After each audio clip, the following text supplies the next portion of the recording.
Angel, videohan niyo ako at i-post natin to sa Facebook. Kasi ako po nagpe-Facebook, naglalagay po ako sa Facebook ng lahat ng ginagawa ko. Okay. Anong tanong ko? Ano yung tanong ko? Kilala ka ba ng Diyos? Okay. Tatapusin natin to ng 15 minutes lang. Kasama pa rito yung madali lang para makapagpatuloy kayo ng ginagawa nyo. Baka sabihin nyo naman, napaka-ano ko. Diba? Napaka-ano naman ito. Nagbibinggo kami, umiinom kami, nagkukwentuhan kami, kinugulo kami. Diba? Pero ito po ang salita ng Panginoon. Ito po ang sinasabi niya sa inyo. Sabi nga gospel, ano yung D? G. Ano yung G? God. God created us to be with Him. Amen. Gusto po ng Diyos, makasama niya tayo. Amen. Diba? Family tayo ng Diyos eh. Nilalang tayo ng Diyos. God created us to be His likeness. Kaya nakatuwa kayo, kamukha niyo Diyos. Amen. Pangalawa, ano yung O? O stand for our sin.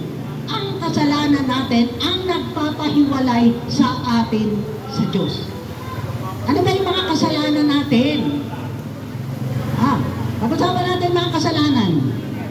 Hindi yung kasalanan nyo ngayon. Kasalanan po sa ninuno natin. Kasalanan ni Eva at ni Adan. Sino po ang nakakakwento nun? Yung mga kwento ni Eva at ni Adan, nung araw. Anong ginawa nila? Kinain nila yung hindi mansanas. Ang kwento mansanas, pero wala po sa Biblia ang mansanas. Prutas po. Prutas. Yun po kwentong mga bata lamang. Ako nung araw, alam ko mansanas eh. Pero nung nagbabasa na ako ng Biblia, alam ko bunga ng prutas, ng karunungan at kaunawaan. Sabi ni Satan na naging ahas, mas mabuti kang maging Diyos ka. Maging marunong ka. Kainin mo yan, Eva. Eto naman si Eva, wow! Ang pula-pula, ang ganda-ganda. Anong ginawa? Pinita si prutas. Hindi si mansana sa again. Prutas. Anong ginawa? Binigyan pa yung asawa. Kaya yung mag-asawa dyan, magkakasama yan sa prime. Pag si asawa, magkamaingay yan. Kaya nga yung mag-asawa yan, magkasama yan. Dahil sa minuto natin, sa istorya natin, magkasama sila. Ano ang ginawa? Kinain. So, nung kinain nila, doon po sila nagkaroon ng kaunawaan. Naintindihan nila na sila'y hubad. At nagkaroon na sila ng malisya. Yan po ang istorya ng kalangitan. Okay. Nung nagkasala sila, sabi ng Diyos, kailangan umalis na sila. Kasi baka kainin pa na nila yung isang prutas na manang buhay na walang hanggan. Hindi na sila mamamatay. Gusto niyo bang hindi na mamamatay? Matanda ka na, andun ka pa? 100 years ka pa, enjoy ka pa ba to? 100 years? Enjoy mo pa ba yun? Ngayon, malakas ka, okay ka. Ngayon, nung nakita nila, kumain sila, sabi ng Diyos, lumabas na kayo. Sabi na, pinalabas po sila. So that time, that is the beginning of sin.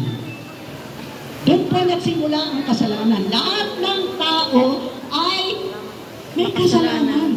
Walang sasabihin, wala akong kasalanan. Lahat po tayo may kasalanan. So, nung nagsimula ang kasalanan, sabi ng Diyos, paano to? Lahat sila, pag may kasalanan lahat, pupunta to lahat sa impyerno. Paano itong nilalang kong langit? Para nga yan sa tao eh. Kaya nga gusto niya makasama ka. Tapos yung kasalanan. So, ang kasalanan ang nagpahiwalay sa atin sa Diyos. Yung S naman. S. Kasi gospel, ano? G-O-S-P-E-L. Ang sabi ng O, our sin separate us from God. The S. Yung S naman yun, yung kasalanan, hindi mo pwedeng bayaran. Hindi mo pwedeng suho.